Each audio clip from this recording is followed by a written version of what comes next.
Hello, welcome to the final lesson on Fortnite. This is a mixture of both audience and regulation, which is a part of the industry, but these two things go really well together, so let's stick them together. The objectives for today are to understand different uses and appeals of the set product, and then we move from appeals into responses to understand how video games are regulated. So we know that Fortnite is very successful, but we've got to look at why it's been successful. So have a look at the following aspects and think what of these might be a key appeal to Fortnite players. Violence, the competition aspect, the openness of it, in other words, the ability to explore and roam at will, the role-playing elements of it, the fact that it's easy to pick up and quickly play, developing own characters and worlds, the strategic aspects and required intellect, the elements of realism, or conversely, the fact that it's not based on the real world. Having looked at different types of audiences in the previous lesson, do some of the appeals relate more to some audience types than others? Okay, so once you've decided what you think are the most important appeals of Fortnite, we can look a little bit more at the arguments that have been made by other people. So there's a entertainment's website called Polygon.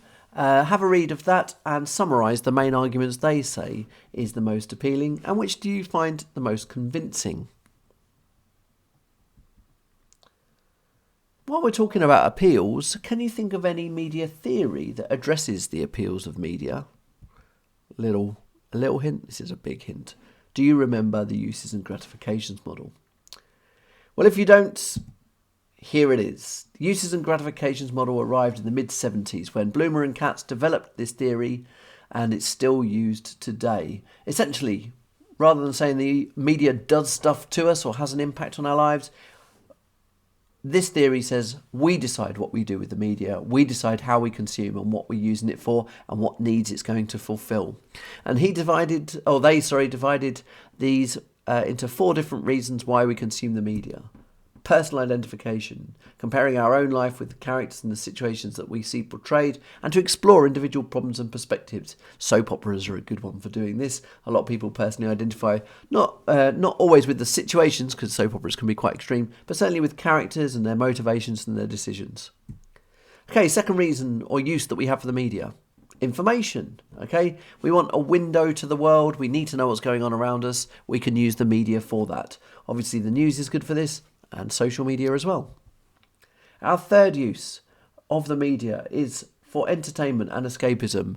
Never has that been more important, it feels, than recently. We use it as a way of escaping from everyday pressures or a source of entertainment. Sometimes that's to make us laugh, sometimes that's to make us cry, sometimes it's to make us scared, but we do like to be transported and to feel, not only to think.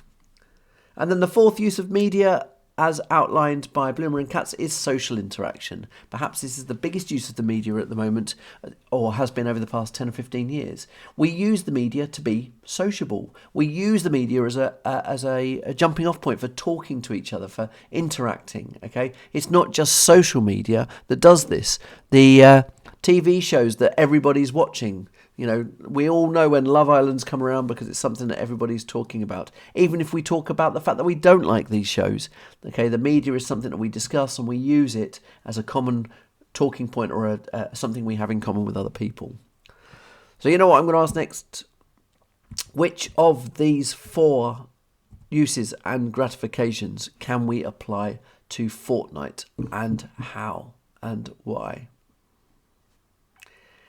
Well, I'm guessing the most obvious ones you've got there are personal identification, the fact that you take first-person player, you customize your player, you are able to use different skins and different weaponry, and you can choose to do what you want. You have that freedom to build, you have that freedom to explore, that you become the character in many ways. The second one is entertainment and escapism. It is an incredibly entertaining and easy to play and I suppose, quite clearly something that is out of this world. It is a source of entertainment. It can be funny. It can be exciting. It can be whatever you make it, but it's certainly a source of entertainment with its easy gameplay, with its thrills and spills, and with, of course, its sense of tension as well. And you might have even put social interaction.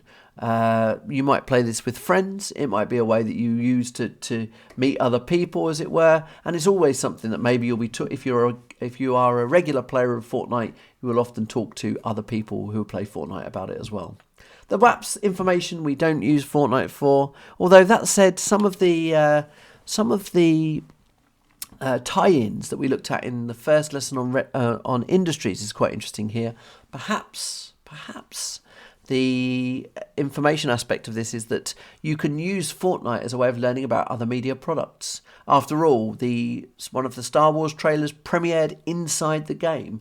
Other tie-ins with media products appear inside the game. So arguably, you could say that the Fortnite can be used for all four. So let's think about the marketing. Just as we've done with the game itself, are there ways that we could apply the uses and gratification model to understand how and why players use the different marketing platforms, whether that's Facebook and Twitter or even Twitch itself?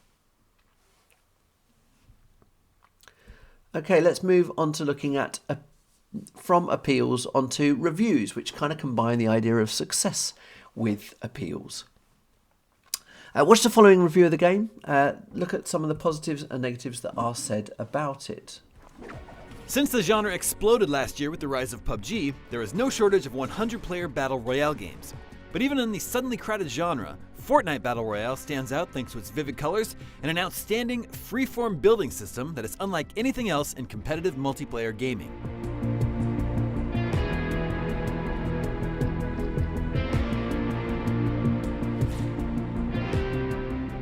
Fortnite Battle Royale's premise couldn't sound any more like a standard Battle Royale game.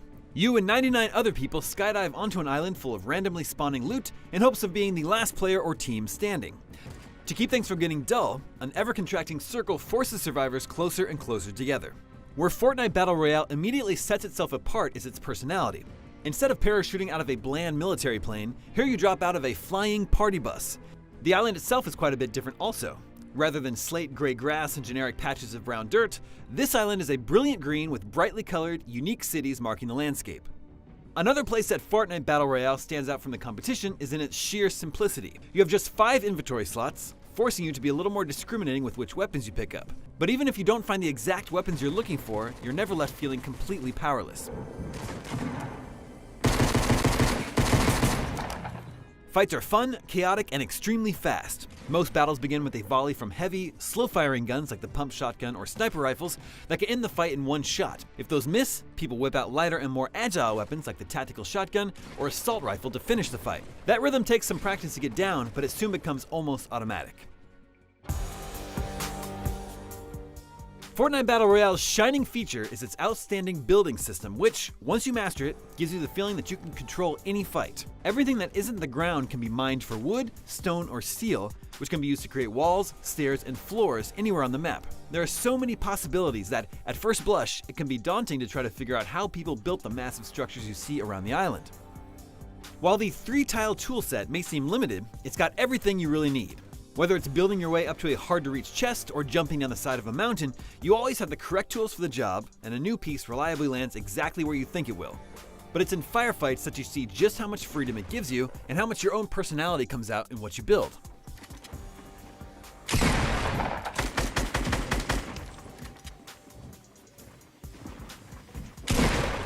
Every encounter becomes about not just how to outshoot your enemy, but how to outbuild them too. That's why the aftermath of a fight in Fortnite Battle Royale often looks like a twisted, modern art spire, and no two ever look exactly the same. All of this adds up to a system that's simply a joy to use. The only downside to all these interlocking mechanics is the learning curve. Outside of some text on a loading screen, you're pretty much on your own when it comes to learning how to play. This means that the first several drops can be pretty painful and often very short experiences. But if you stick with it, you start to see what makes Fortnite Battle Royale tick, and eventually your very own Victory Royale, even if that victory screen is a little underwhelming.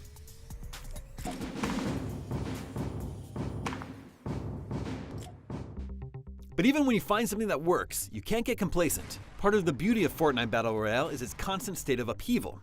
Epic has shown a willingness to make big changes to the weapon hierarchy overnight. So far, that's kept it feeling fresh. It's also important to mention that Fortnite Battle Royale runs fantastically on every platform. That's crucial for the speed of building that it demands, and a distinctive advantage over its chief rival in the Battle Royale genre, PUBG. You can even play cross-platform, except between PS4 and Xbox, because Sony won't play nice.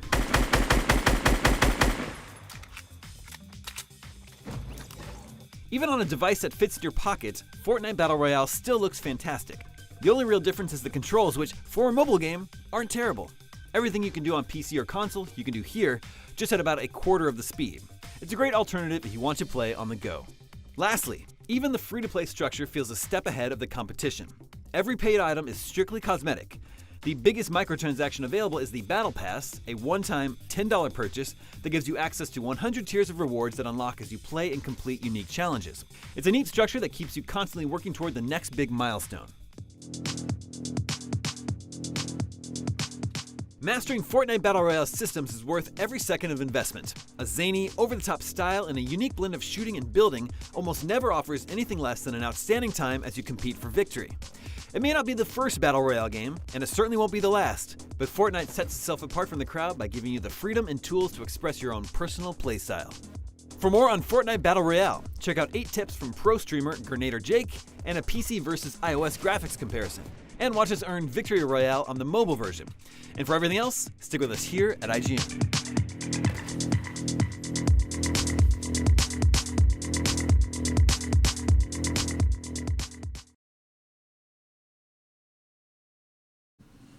Okay, so think, what seems to be the main appeal of the game according to that review? So let's move away from the appeals side of things and look at what we call audience effects debates, which has been part of media studies since it began, really. Video games have long been blamed for violent behaviour in society, and early research into audiences and the effects of the media focused on what's known as the hypodermic model. Now, according to this theory, an audience will receive a metaphorical injection of a media text, not a literal one. But this injection could be something negative, for example, a violent murder, or positive, like a heroic act, and the audience is then stimulated in response. In other words, an audience will copy or respond immediately to the media that they receive. Now, the news media, particularly print media, loves to blame video games for violent acts committed and kind of uses this hypodermic syringe model as a way of suggesting that video games can be dangerous as they change how we think and make us copy them. But what do you think? Do you think that violent media can make you behave more violently? And what reasons? Well, there has been a movement against the hypodermic syringe model and other models like it in recent years to suggest that we shouldn't blame the media for these different things. This was because a lot of these old-fashioned models revolve around the idea that assume the audience are passive. What we mean by that, or passive audiences, are people who use media products but not actively engage or question them. And that's because more recently, theorists have argued that audiences actively use the media. So what we have is an active audience. People who make deliberate choices about the media products they consume and actively respond by, for example, agreeing or disagreeing with the messages in them. So this is the debate that's being had. Are we passive audiences or are we active audiences?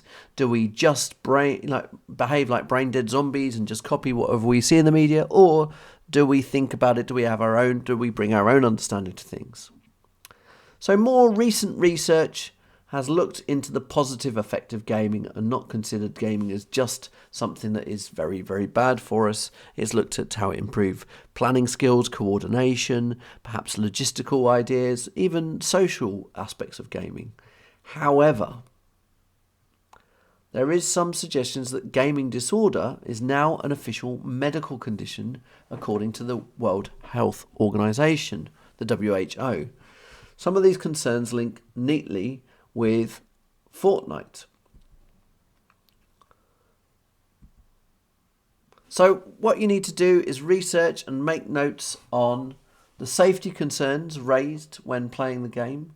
Do some research into audience responses, both positive and negative, into the game Fortnite. And find some news stories that match these statements. Reports from teachers and parents that children are distracted from schoolwork due to their engagement with Fortnite.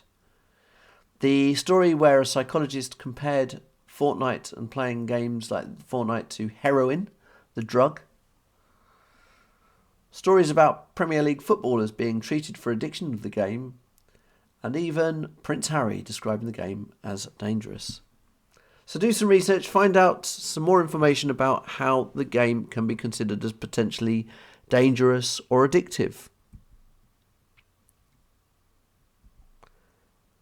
Well, the NSPCC, the National Society for the Prevention of Cruelty to Children, always work with video games to make a suggestion as to the age at which someone should play a game and look at the risks attached to it.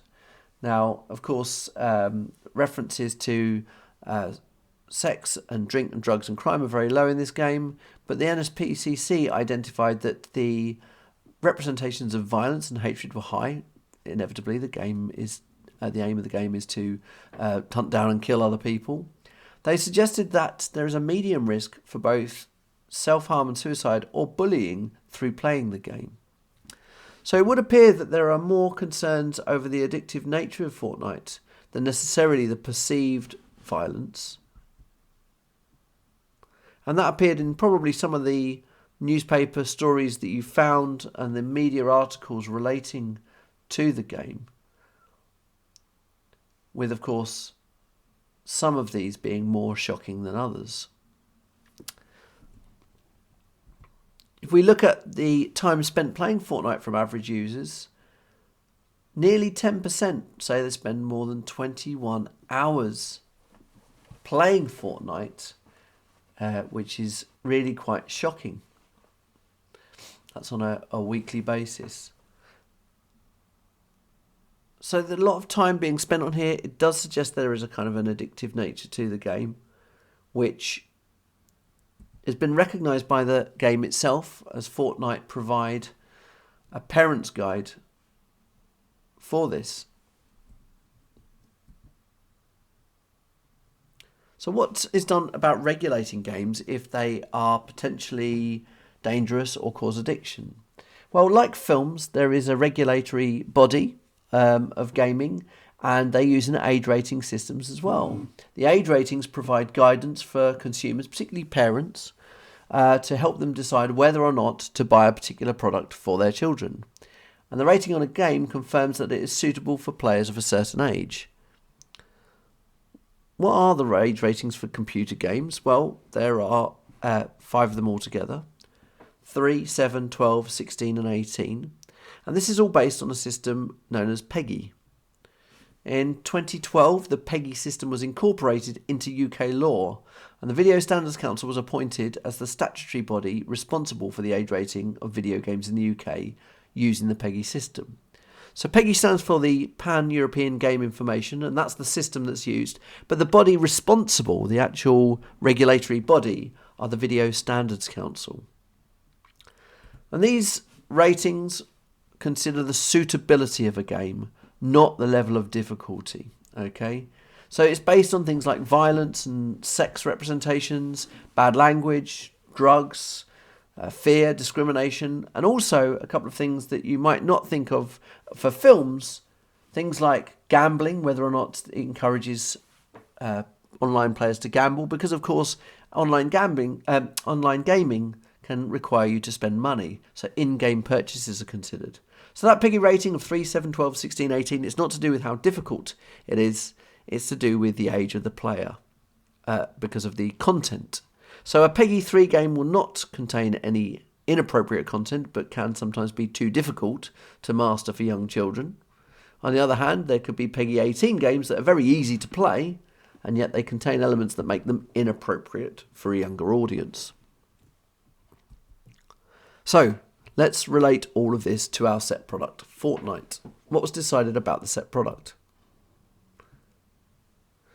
Well, Fortnite was given a PEGI 12 for its frequent mild violence, and it's considered not suitable for under 12-year-olds. The specific issues were the violence, which consists of you using whatever weapons you can find or make to defeat other players, with damage being dealt by numbers and life bars. The players disappear in a blue light when they're defeated.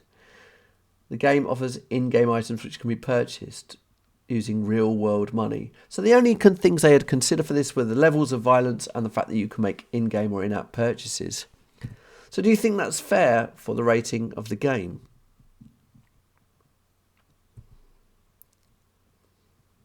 Well, this is a reviewing site called Common Sense Media that gives parents a guideline as to how they should think about what games their children play. And this came up with a common sense rating of 13+.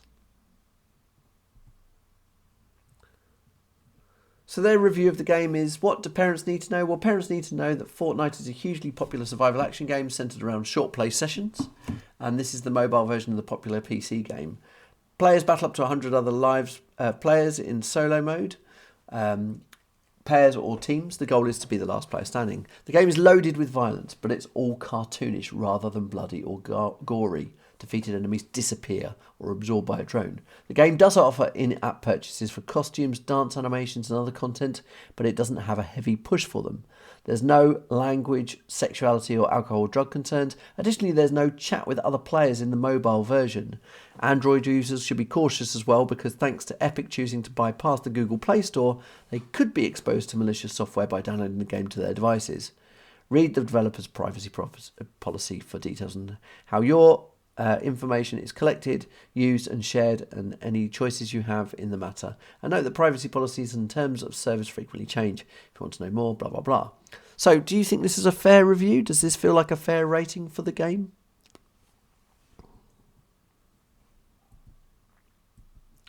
So, just to finish this off, you should probably do some more research into the PEGI and the Video Standards Council. There's a link here. Use your knowledge of the game, of the gameplay from playing the game yourself, or watch some walkthrough videos on YouTube if you don't play the game.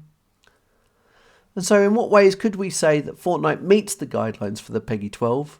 Or can you find any examples where you think the rating is too high, or maybe it's too young a rating?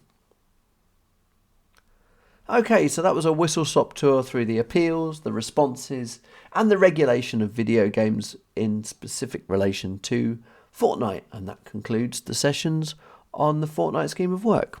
Thanks very much.